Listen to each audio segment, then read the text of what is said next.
In this video, I'm going to show you how you can easily apply some dust textures to add some added visual interest to your drawing. So I'm working on this particular piece right now, haven't quite finished yet, and I have a collection of folders that have a lot of really cool textures that you can use within your own designs. You can find them on designcuts.com, you can find them on Creative Market.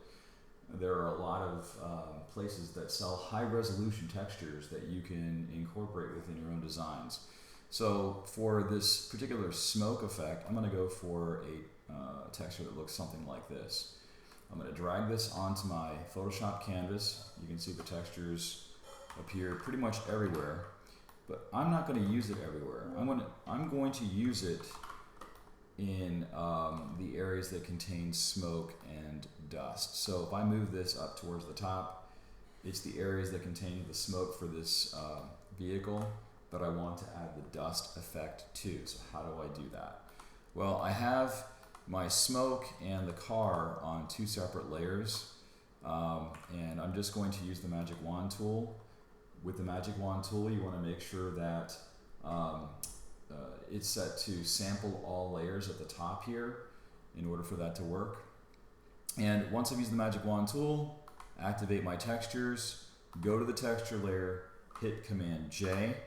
That puts that selection on its own layer. So now I've got that smoke utilizing that texture. So let's reapply that technique again, but for this area over here. So I'm just going to use the Shift key to add to my selection for this little area of smoke. I'll go back to my original texture layer, hit Command J, that duplicates that selection onto its own layer, and then I can hide my texture. So now you can see that I've got smoke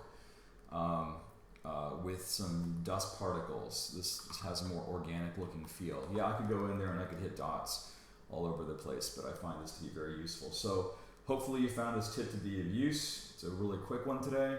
Let me know what you think. Thanks so much for watching, and I will catch you in the next video.